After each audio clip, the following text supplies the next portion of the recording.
क्या आप जानते हैं, जब सारा संसार थक कर विश्राम करता है, तब एक देवी जो उस विश्राम को वरदान बनाती है, वही है माँ निद्रा, जो नींद में भी जीवन को शक्ति देती है। नमस्कार, मैं रितु सिंह और आप देख रहे हैं धर्म ज्ञान। आज हम सुनेंगे माँ निद्रा की अद्भुत कथा और उनकी महिमा को। जब सृष्टि की शुरुआत हुई तब केवल जल था। उसी जल के ऊपर भगवान विष्णु शेषनाग की सैया पर योग निद्रा में लीन थे।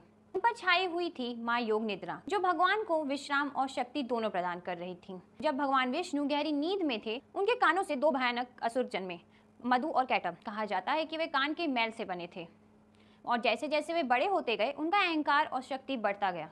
उन्होंने देखा कि ब्रह्मा जी कमल पर बैठे सृष्टि का सृजन कर रहे हैं। उन दोनों दानवों ने गर्व से कहा, हम ही इस जल के स्वामी हैं, ये सृष्टि क्यों? और वो ब्रह्मा जी को नष्ट करने के लिए आगे बढ़े। ब्रह्मा जी भयभीत होकर भगवान विष्णु की ओर देखने लगे, परंतु भगवान विष्णु तो योग निद्रा में लीन थे। तब ब्रह्मा जी ने करुणा से योग माया देवी का आह्वान किया, हे देवी, भगवान की निद्रा खोले, सृष्टि की रक्षा करें। उनकी स्तुति सुनकर विष्णु भगवान के नेत्रों से दिव्य तेज प्रकट हुआ। उसी तेज से जन्म हुआ माँ योग निद्रा का।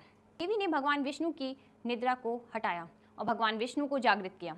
जागते ही भगवान विष्णु ने अपनी दिव्य शक्ति से मधु और कैटभ का सामना किया। एक भीषण युद्ध हुआ जो कई वर्षों तक चला। अंततः योग निद्रा की प्रेरणा से और भगवान विष्णु की योग शक्ति से दोनों राक्षसों का वध हुआ। इस प्रकार ब्रह्मा जी की रक्षा हुई और सृष्टि में संतुलन बना।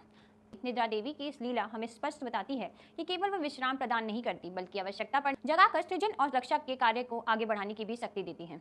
माँ निद्रा की कृपा से अंधकार भी आराधना बन जाता है। वो जो उनकी शरण में सोता है, वो सोकर भी दिव्यता को पा लेता है।